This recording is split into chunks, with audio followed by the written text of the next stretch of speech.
कुलदीप की यात्रा तो जबरदस्त है। बहुत बहुत प्रेम और प्रणाम आपको भी। बताएं। माँ जी, मैंने कल एक कुतिया को देखा। हम्म।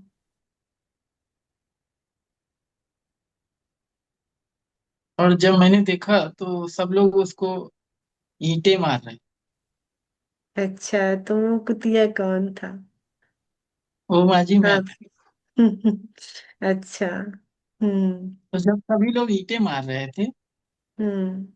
क्योंकि उनको लगता था कि मानसिक रूप से पागल है और अच्छा। किसी को काट न ले, इसीलिए वो उसको आने नहीं देते थे और जगह उसको मारते ही थे ईंटों से। और तो वहीं पे एक साधु जी थे। हम्म। उन्होंने माँ जी मुझे बचाया और फिर वो माँ जी मुझे अपने साथ अपनी गुफा ले गए। हम्म।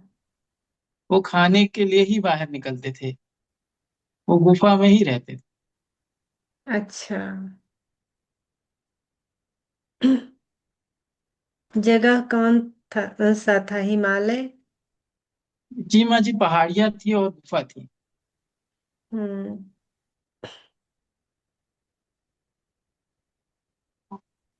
और माँ जी, मैंने वहां एक हाथी को भी देखा। अच्छा। हम्म। वो भी एक तरह से मानसिक पागल ही, उसको सब समझ रहे थे, इसलिए उसको भी सभी लोग भगाते थे। तो जो साधु जी थे, गुरु जी, हम्म। उन्होंने उसको भी अपने साथ रख लिया। अच्छा।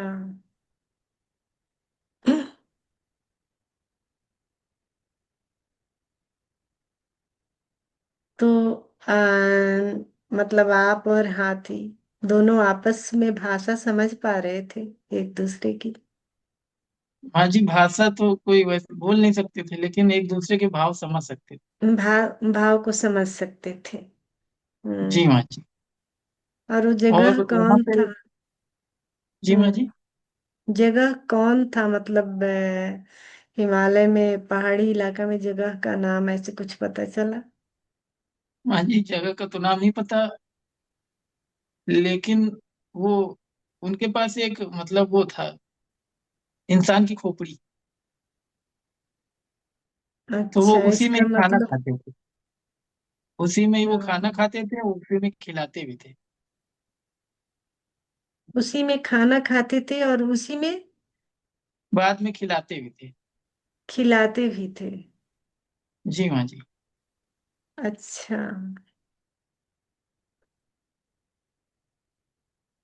वो माँ जी एक तांत्रिक साधु थे। हम्म। और कुछ वहां आपने देखा कुछ करते हुए ये सारी चीजें? वो माँ जी तांत्रिक साधना जैसा कुछ करते थे। हम्म। और लोग भी वहां जाते थे कि अकेले रहते थे वो? वो माँ जी अकेले ही रहते थे पहाड़ की चोटी पे गुफा में, और सिर्फ खाना लेने के लिए ही वो नीचे जाते थे। नीचे बाकी वो उतरते किसी से, थे? और वो किसी तो से भी उनका नहीं मिले। कोई शिष्य वगैरह था? माँ जी उनका कोई विशेष नहीं दिखा मुझे। अच्छा। ऐसे उनका नाम वगैरह कुछ पता चला? नाम का तो नहीं पता माँ जी, हम्म। लेकिन वो कुछ बंगाली जैसे दिख रहे थे। बंगाली जैसे जटा वगैरह भी था? जी माँ जी, उनके सर पे बाल थे और बाल बहुत बड़े बड़े थे। अच्छा। हेल्दी थे या दुबले पतले माँ थे? जी वो बिल्कुल ही स्वस्थ थे। हम्म। माँ जी वो स्वस्थ थे बिल्कुल। स्वस्थ थे। तो उस समय आप क्या करते थे? मतलब दरवाजे पर उनकी गुफा के पास देख रेख करते थे या माँ जी हम लोग गुफा में ही रहते थे और उनके साथ मैं अक्सर जाता भी था, जब वो क्या? खाना लेने जाते थे। जब अच्छा। वो खाना लेने जाते थे तो मैं जाता था। और वो हाथी नहीं जाता था, क्योंकि उसको चढ़ाई में दिक्कत होती, हाँ, बड़ा तो वो था। गुफा में ही रहता था। तो हाथी इतना बड़ा गुफा में कैसे रहता था? गुफा के अंदर? माँ जी गुफा बड़ी सी थी। गुफा बड़ा था? जी माँ जी, और अंदर से पूरा ही अंधेरा रहता। अच्छा, तो उसमें हाथी, आप और वो जी माँ जी। 3 लोग उसमें रहते थे? जी माँ जी। अच्छा।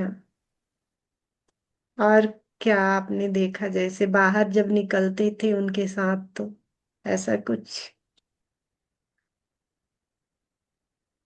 वो माँ जी अक्सर कुछ गाया करते थे। क्या? कुछ मतलब गीत गाते थे? गाते रहते थे। जी माँ जी। हम्म। कैसा वो टोन आपको याद है? किस टाइप का गीत था?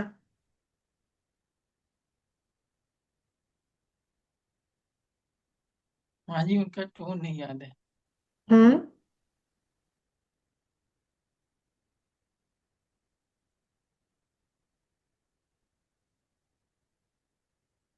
कुछ भाषा माँ जी वो बंगाली जैसी थी। अच्छा। आपसे वो बात करते थे? माँ जी वो बात करते थे लेकिन मैं बात नहीं कर सकता। हाँ, मतलब वो तो बात करते थे तो आपको समझ जी में तो माँ जी आता हो। वो सहलाते थे मतलब।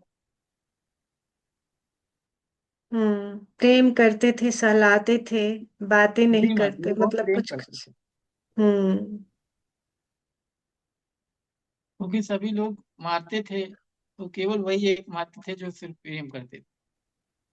बंगाल के लोग अक्सर तांत्रिक होते हैं, बंगाली लोग ज्यादातर तांत्रिक ही होते हैं।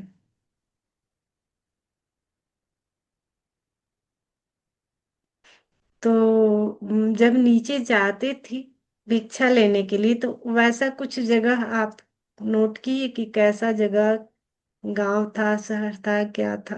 माँ जी वो गाँव में ही जाते थे। गांव में? जी माँ जी। अच्छा, कैसा गांव था?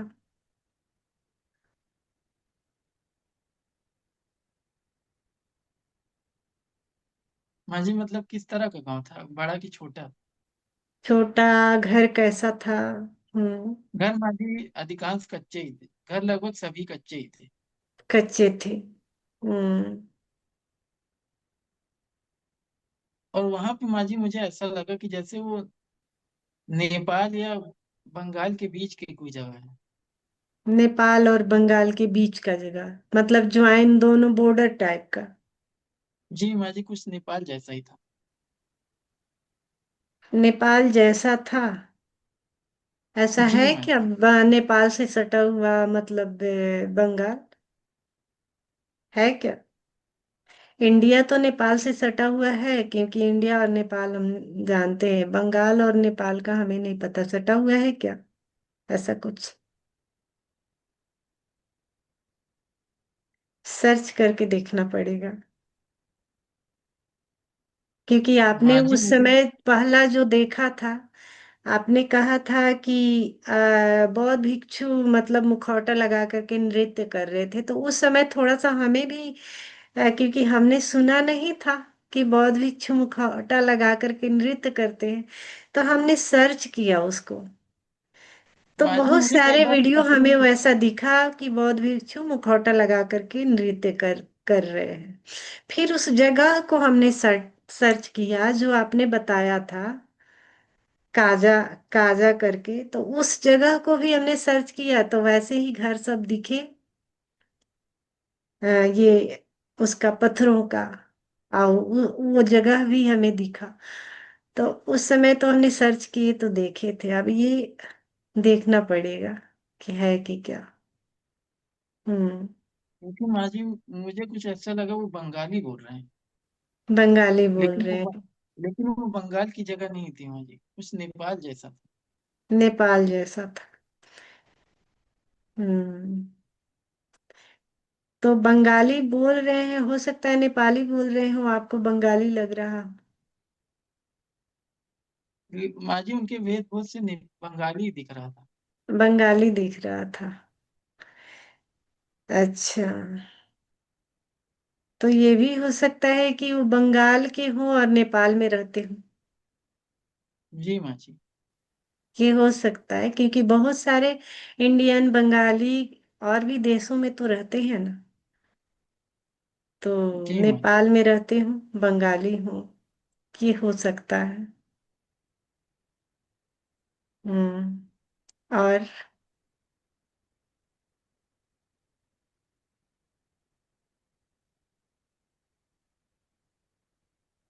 जैसे आपकी मौत कब हुई? माँ जी मेरी मौत जब माँ जी मेरी मौत 10-12 साल, मतलब उनके जब वो मिले थे तो उनके 8 या 10 साल के बाद ही, ऐसा अनुमान, ऐसा मुझे लगा माँ 8-10 साल के बाद। और मतलब आपके मौत, मतलब वो जिंदा ही थे, मरे नहीं जी। आठ माँ दस साल तक? जी। माँ एकदम बूढ़े हो चुके थे? उनकी माँ जी एज क्या उनकी एज माँ जी, मतलब कुछ कुछ बूढ़े जैसे होने वाले थे, बूढ़े जैसे जो हो जा, मतलब 50-55 के आसपास। थी? वही 50-55। हम्म। तो जैसे कि कल हमने कहा कि आप अपने दुख के घड़ियों को याद करें, तो उस समय आपको कुछ माँ जी मुझे वही दुख की घड़ियां थी जब सभी लोग मार के भगा देते थे, कोई अच्छा, खाना भी नहीं देता था। खाना नहीं देता, सभी पत्थर मार रहे थे। अच्छा। जी माँ जी। फिर हमने कहा कि गुस्सा, देखे कि बहुत सारे लोग गुस्सा से भरे हुए उस समय माँ जी आप। मैंने देखा जब वो गांव गए थे भिक्षा के लिए, खाना लेने हम्म। के लिए, तो सभी लोग उनसे कह रहे थे मतलब वो कहना ये चाह रहे थे, और बहुत से ऐसा लगा कि इसको मतलब भगा दें। अच्छा, मतलब इस कुत्ते को भगा दो। जी माँ जी। हम्म। मैंने भी गांव में पहले, अब तो मैं नहीं देखती हूँ, लेकिन पहले मैंने भी देखा है कुत्ते के साथ लोग बहुत गलत व्यवहार करते थे। क्योंकि मैं भी जब छोटी थी ना, तो देखती थी कि थोड़ा सा बड़े बच्चे भी, कोई कोई बड़ा व्यक्ति भी, जब कुत्ते आते थे ना, तो वो लोग मिट्टी का तेल उस पर डाल देते थे। और वो मिट्टी का तेल डालने की वजह से कुत्ता तड़फने लगता था और दौड़ने लगता था। तो पहले लोग बहुत गलत व्यवहार भी करते थे कुत्तों के साथ।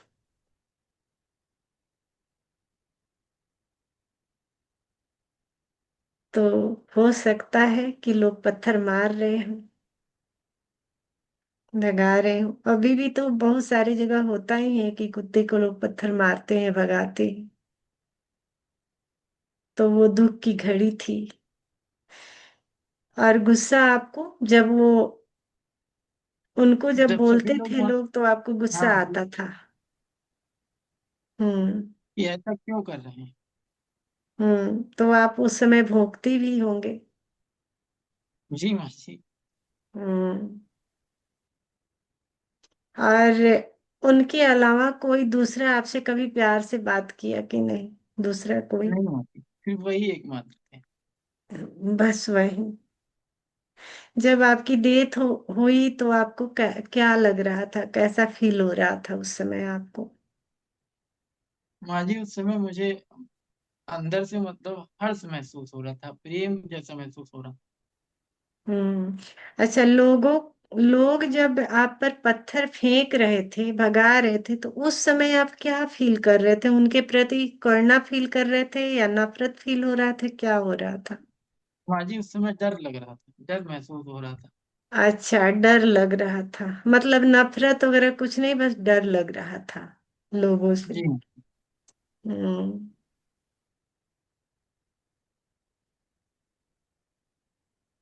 बहुत गहरी यात्रा आपकी जा रही है। ये सारी चीजें आपको बहुत ऊपर उठाएंगी कि यही है जीवन। ये खोल हमने चेंज किया, उतार के रख दिए, और हमारी सोच के अनुसार ही फिर हमें नया जीवन मिल जाता है, नए कपड़े मिल जाते हैं। तो जैसी हमारी चेतना होती है, उसी के अनुसार से कपड़े भी मिलते हैं। जानवर के, मनुष्य के, कीड़े मकोड़े के, ये सारे कपड़े ही तो है ना। जी माँ जी। देखते नहीं है कि व्यक्ति अपने मन स्थिति अनुसार ही कपड़े का भी चुनाव करता है। कितना लोगों को ब्लैक कलर पसंद आता है, कितना को येलो पसंद आता है, कितना को व्हाइट पसंद आता है, बहुत सारे लोगों को एकदम झकास पसंद आता है ना। तो जो व्यक्ति जैसा रहता है वैसे ही कपड़े का चुनाव करता है। तो सेम यही सिचुएशन मनुष्य के साथ भी घटता है। हम जिस चेतना के अनुसार से मरते हैं उसी के अनुसार फिर नया एक खोल मिल जाता है हमें। तो इसीलिए अपनी भावनाएं चेंज करने होते हैं। कहा जाता है कि बार बार विचार शुद्ध करो, भाव शुद्ध करो। अगर शुद्धि नहीं होगी तो उसी चेतना के अनुसार हमारा मृत्यु अगर होता है तो वैसे ही हम दूसरा खोल धारण करेंगे, वैसे ही गर्भ में जाएंगे, वैसे ही फिर से हमारा दूसरा जन्म होगा। और अगर प्रेम और करुणा के साथ हम अपना शरीर त्याग करते हैं तो श्रेष्ठ जो कहा जाएगा, माँ बाप मिलते हैं और उसी के अनुसार से हमारा जन्म भी होता है।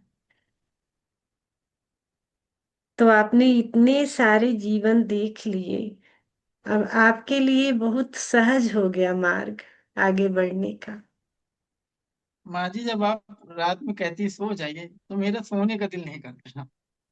तो मैं बस क्या कर। बैठे रहना चाहता बस बैठे रहना चाहता हूँ और बस देखना चाहता हूँ दीवार के किनारे, दीवार की तरफ मुंह। तो अच्छी बात है। अगर वैसा सिचुएशन बन जाए तो आप पूरा मतलब ध्यान में ही गुजारे। लेकिन अगर सिचुएशन नहीं बनता है, मान लीजिए सुबह आपको ड्यूटी जाना है, तो फिर अगर रात भर जगे रहेंगे तो फिर दिन भर सोएंगे, तो ड्यूटी का क्या होगा। तो ये भी माँ जी देखना है। हम्म। माँ जी, दोपहर में इसलिए बहुत नींद आती है, हम्म। क्योंकि लेकिन वही काम की वजह से। हम्म। तो सोना भी जरूरी है, सोना पड़ेगा ही क्योंकि शरीर को चाहिए नींद। और जैसे अभी हमने कहा, जैसे पानी को पीना, चार्ज करके पीना है ताकि वो आपके बॉडी को भी चार्ज करे, एनर्जी प्रदान करे। तो पानी को चार्ज करके पिएंगे तो आप जो भी मतलब, मान लीजिए कि जैसे आपको निद्रा या आलस से या कुछ आ रहा है, तो लंबी गहरी सांस ले, एक गिलास पानी ले, उसको चार्ज कर ले तुरंत, कि ये अस्तित्व की तरफ से हमें प्रसाद के रूप में मिला है। ये हमारे शरीर के लिए अमृत है। इससे सारे थकान दूर होगा, आलस से दूर होगा, सब कुछ दूर होगा। थोड़ा देर मंत्र का उच्चारण करें, पानी को चार्ज करें और पी ले, तुरंत आप पाएंगे कि आप एनर्जी से लबालब हो गए। तो जैसे अगर किसी भी मित्र को ऐसे लगता है तो पानी चार्ज करके स्वयं पिए और स्वयं को हील करें। तो ये सभी साधकों को करना पड़ेगा। और डाइट मेंटेन भी करने पड़ेंगे, प्रोटीन, आयरन, कैल्शियम, ये सारी चीज पूरा हो। जैसे अंकुरित चना हुआ, मूंग हुआ, सुबह सुबह नाश्ते में ले। और जैसे तिल हुआ, तिल कम से कम 1 चम्मच लिया कीजिए सुबह, खाली पेट एकदम घी में भून के उसको रख दीजिए, हल्का सुनहरा। क्योंकि सबको करना ही पड़ेगा, थोड़ा सा एनर्जी चाहिए बॉडी को। ध्यान, अगर ध्यान में गहरे से गहरे जाना है तो शरीर में पूरा का पूरा एनर्जी चाहिए। एनर्जी नहीं रहेगा तो निद्रा आएगी, आप सो जाएंगे, पता नहीं चलेगा। एनर्जी होता है, आप देखते हैं बच्चे को कहा जाता है कि सो जाओ तो सोता नहीं, क्यों? क्योंकि वो अभी अभी अस्तित्व से आया है, उसकी एनर्जी लॉस नहीं हुई है। तो उसमें इतना एनर्जी होती है कि उसको आप सुलाइएगा तो भी नहीं सोएगा। तो एनर्जी होगी तो ही आप उस एनर्जी को ध्यान में लगा पाएंगे। अंजीर होता है, उसको रात को भिगो दीजिए, सुबह में खाया कीजिए।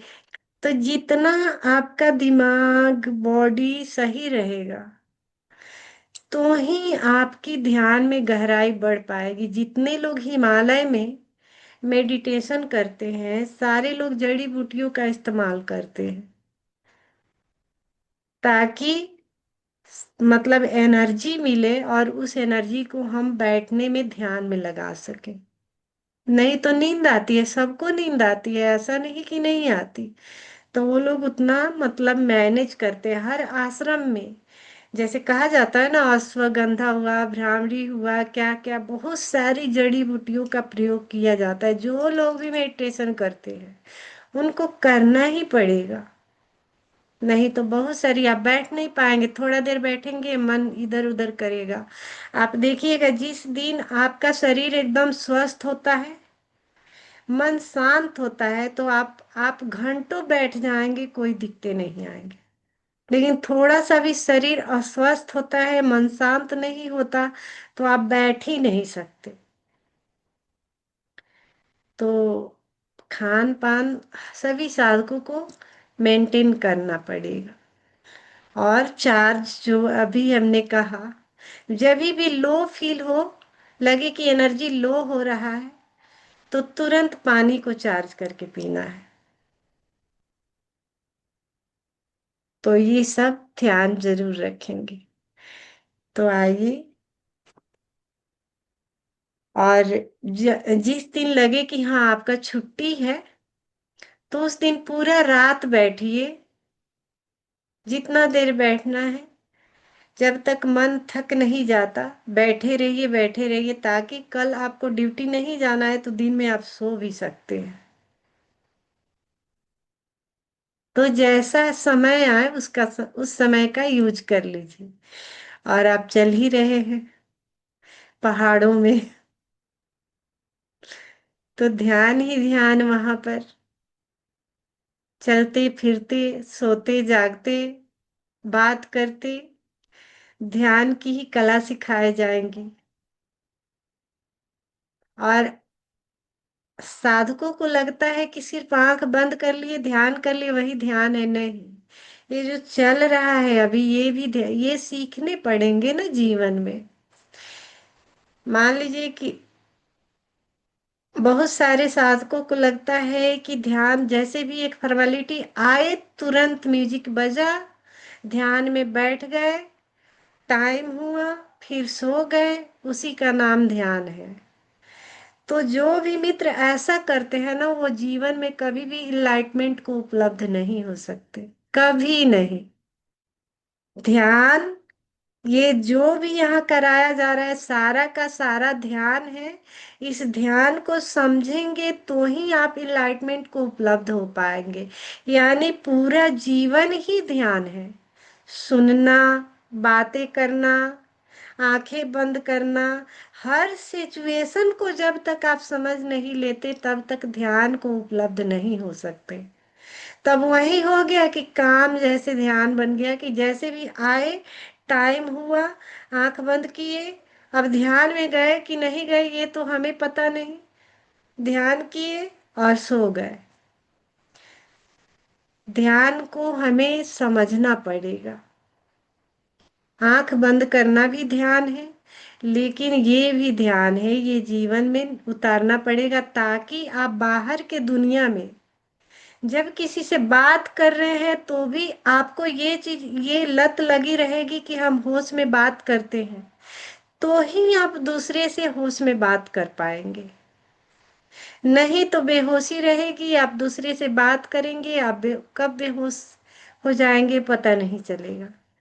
तो इसको भी हमें आदत में लानी है कि बात करते समय हम होश में कैसे रहें। और यहीं से हो स्टार्टिंग रहता है। जो भी संत होते हैं बार बार कहते हैं ना, सत्संग जरूरी है। सत्संग यानी क्या? चर्चा, ईश्वर के बारे में चर्चा। तो इस सत्संग में हम सीखते हैं कि बातें भी हमें कैसे करना है। ये भी एक ध्यान है, सत्संग भी एक ध्यान है। तो ये आप नहीं समझिए कि यहाँ चर्चाएं होती हैं वो बकवास है, ऐसा नहीं है। ये सारा का सारा ध्यान ही है, ये सारा का सारा मेडिटेशन ही है। और जो लोग भी सोचते हैं कि जो भी निगेटिव ढूंढते हैं कि चर्चा हो रही है, बकवास है, ध्यान नहीं हो रहा, यानी क्या माइंड में आया? निगेटिव। निगेटिव आया, जैसे निगेटिव आया, नकारात्मक चीज, नकारात्मक से आप कभी भी ध्यान को उपलब्ध हो ही नहीं सकते, कभी नहीं। तो इसलिए जो भी होता है, क्योंकि जब भी कोई भी कहीं भी अगर सत्संग कर रहा है तो वहाँ वो हर मतलब एक एक जो स्टेप बाय स्टेप कराया जाता है, चर्चा हुआ, मेडिटेशन हुआ, सब कुछ हुआ, वो सारा का सारा ध्यान में ही आता है। अब जैसे कि कोई बच्चा अगर स्कूल में पढ़ने जाता है तो सिर्फ पढ़ाई किया जाए, एग्जाम नहीं लिया जाए, उसे पूछताछ नहीं किया जाए, तो क्या उस बच्चे का ब्रेन कभी तेज होगा? कभी नहीं हो सकता। ओशो के कहानियों में आप सबने सुने होंगे, ओशो खुद बताते हैं कि मैं इतना क्यों बोल पाया, अगर मेरी नानी नहीं होती तो शायद मैं इतना बोल नहीं पाता, क्योंकि मैं नानी से दिन रात बातें करता था, नानी मेरी सुनती थी, इसलिए आज मैं इतना बोल पाया, नहीं तो मैं नहीं बोल सकता था। बताइए कितनी गहरी बातें उन्होंने कह दी। तो दिमाग भी तेज होता है हम जब बातें करते हैं, छलांग भी लगता है हम जब बातें करते हैं, कहाँ कहाँ अटकाव होता है जब हम बातें करते हैं। तो बहुत सारी चीजें दूर होती हैं। बात अब क्लास में टीचर पढ़ाता है, बच्चा चुपचाप पढ़ते रहे, एक भी शब्द नहीं पूछे, टीचर बात नहीं करे, तो शायद वो कभी भी विकसित नहीं हो पाएगा बच्चा, कभी भी उसका विकास नहीं हो पाएगा। और वही बच्चा गोल्ड मेडल जीतता है, हर क्षेत्र में बातें करता है। तो ये सारा ध्यान का ही हिस्सा है। तो मैं यही कहूंगी सभी साधकों से, इसको निगेटिव नहीं लेंगे, पॉजिटिव लेंगे, क्योंकि यहाँ जीवन जीने की कला ही सिखाई जा रही है। एक बात पूछो, जैसे अब आपने बोला कि बात करने से, जैसे अब ये मैंने ध्यान शुरू किया, मेरा तो मन ही नहीं करता किसी से बात करने का। ये होता है क्यों बिना बात के बकवास कर रहे हो, उसमें क्या? अब आप बोल रहे हो बातें करो, वो थोड़ा सा इस तरीके से समझाओ, जैसे किसी का फोन भी आ जाता है ना, ये और आधा घंटा चाटेगा भाई, दिमाग खाओगा बस। ये इस तरह के ये थॉट आते हैं माँ जी। ये बातें हुआ संसारिक लोगों से, जी। है ना? क्योंकि जो भी अगर आध्यात्मिक क्षेत्र में है ना, तो वो बाहर की दुनिया से कटने लगते हैं। बाहर की दुनिया से कटेंगे इसलिए क्योंकि बाहर जो लोग भी है आपको देने के लिए कुछ नहीं उसके पास है, क्योंकि आखिर वो चर्चा क्या करेंगे? ज्यादा से ज्यादा चर्चा करेंगे तो पैसे की चर्चा करेंगे, ज्यादा से ज्यादा चर्चा करेंगे तो बुराइयों की चर्चा करेंगे, ज्यादा से ज्यादा चर्चा करेंगे तो क्या खाया क्या पिया यही चर्चा करेंगे। क्योंकि मैं भी देखती हूँ, फोन में लगे रहेंगे, क्या बना क्या खाया, घर में ये नहीं है तो उसको कपड़ा दिलाना है तो आज बाजार जाना है। तो इससे आपकी माइंड भारी हो जाएगी ना, ये चर्चा कोई नहीं सुनता। लेकिन जहाँ सीखने की बात आती है, आध्यात्मिक चर्चा आता है, उससे अभी मैंने इतने सारे चर्चाएं किए, क्या आपका माइंड भारी हुआ है? नहीं। आपका माइंड और फ्रेश हो गया है, आप की छलांग लग जाएगी, आप वहीं पहुंच जाएंगे जो ध्यान अवस्था में व्यक्ति जाता है। तो जिस चर्चा से आप हल्का फील कर रहे हैं, आप मेडिटेशन करके भी अगर ध्यान में नहीं पहुंचते और चर्चा करके ध्यान में पहुंच जा रहे हैं, तो वो चर्चा आपके लिए ध्यान बन जाता है। जी। ये दोनों में बहुत अंतर है, जमीन आसमान का अंतर है। कि आप अगर चर्चा कर रहे हैं और चर्चा करते समय ध्यान में पहुंच जा रहे हैं, तो वो चर्चा नहीं बल्कि मेडिटेशन है।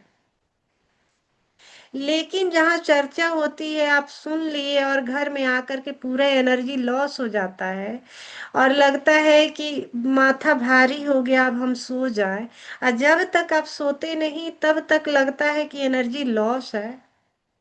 जी। तो उससे भागना है साधक को, उस चर्चा से बचना है।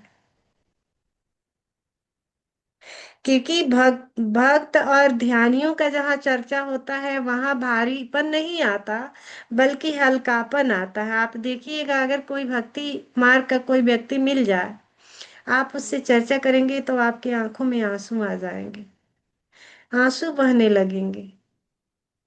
तो उससे क्या होता है कि आंसू क्यों बहे? आप पहुंच गए उसी 99 के करीब में। अगर शायद आप बैठे होते ध्यान में आंखें बंद करके, तो विचारों में खोए होते। लेकिन चर्चाओं में आप कहाँ हैं? प्रेजेंट पल में। और प्रेजेंट पल ही तो ध्यान है ना। अभी आप गहराई से मुझे सुन रहे हैं, तो विचार तो नहीं चल रहे, आप सिर्फ अभी यही हैं। आप प्रेजेंट पल ही ध्यान है। लेकिन अगर आप आंख बंद करके बैठ गए हैं और खो गए हैं विचारों में, तो वो तो ध्यान नहीं हुआ। सुनना ध्यान बन सकता है, लेकिन आंख बंद करके बैठ के और विचारों में खोना ध्यान नहीं हो सकता। तो इसलिए चर्चा भी जरूरी होता है। भगवान बुद्ध बोलते थे ना कि जो लोग श्रवण की कला सीख लेते हैं वो सबसे श्रेष्ठ होते हैं। लेकिन जो श्रवण की कला नहीं सीखते, उन्हीं को ध्यान करना पड़ता है। यानी उसकी उतना क्षमता नहीं है कि सुन के और घट जाए, तो करने की जरूरत आ रही है। तो सबसे श्रेष्ठ कौन हुआ? सुनने वाला हुआ कि ध्यान करने वाला हुआ? सुनने वाला हो। सुनने वाला हुआ ना, कि वो सुन करके ही उसको घट गया। लेकिन सुन करके नहीं घटा, बैठ के ध्यान करो और तब घटा, तो वो तो सेकंड नंबर पर आ गया। तो इसलिए श्रवण की कला, भगवान बुद्ध ने भी कहा है, ओशो ने भी कहा है कि जिसको सुन करके ही और वो चीज घट गई, सबसे श्रेष्ठ वही हुआ। ओशो ने जो गीता में बताया है ना, गीता बोल रही हूँ, अष्टावक्र महागीता में वो क्या बता रहे हैं कि जनक जनक की चर्चा हो रही है और वो ज्ञान को उपलब्ध हो गया। अब बताइए, कोई चर्चा सुन के ज्ञान को कैसे उपलब्ध हो सकता है? यहाँ अष्टावक्र बोल रहे हैं कि तुम वही हो, बस उसको जियो। और जनक कह रहे, अहो मैं वही हूं, अब मैं जीने लगा। यानी तुरंत उपलब्ध हो गए, मैं वही हूं और जीने लगा। मैं भी तो बताती हूँ सभी साधकों को कि आप प्रेजेंट पल को जीना है, लेकिन जीता तो कोई नहीं। अब उसके लिए ध्यान करने की जरूरत होती है। सेकंड नंबर आ गया, फर्स्ट नंबर गायब हो गया। लेकिन यहाँ इतने साधक हैं और मैं बोल रही हूँ और सुन के ही जी रहा है, तो वो पहले नंबर पर आ जाता है। यानी प्रेजेंट पल को अब आप सुन भी रहे हैं और जी भी रहे हैं, आप उपलब्ध हो गए। तो इसीलिए मैं बोल रही हूँ कि बाहर जो संसारिक लोग हैं उनकी चर्चा यहाँ नहीं होती, यहाँ ब्रह्म की चर्चा हो रही है। और मतलब ईश्वर की चर्चा हो रही है। तो ईश्वर के चर्चा में और संसारिक चर्चा में जमीन आसमान का फर्क है। ईश्वर की चर्चा होती है यहाँ साधकों से, जब हम सुनते हैं, कहते हैं, उनका अनुभव जानते हैं, तो एक छलांग लगती है। वहां से एक परीक्षा, मान लीजिए कि खाली पढ़ाई हो, परीक्षाएं नहीं हो, तो क्या वो अगले मतलब क्लास में जा पाएगा बच्चा? नहीं जा पाएगा। परीक्षाएं तो जरूरी है, तब जाएगा ना अगले क्लास में। तो ये सारी ये चर्चाएं वैसे ही होती है। तो आपने बहुत अच्छा क्वेश्चन किया, ताकि और भी साधक जिनको भी ये लगता हो कि मतलब आप कह रही हैं चर्चा नहीं होना चाहिए, और हमें लगता है कि मतलब मौन हो जाए, तो ये बहुत अच्छा क्वेश्चन कहा। शायद हमारी बातों से आपकी मतलब क्वेश्चन का आंसर मिल गया हो माँ जी तो। प्रणाम। जी प्रणाम।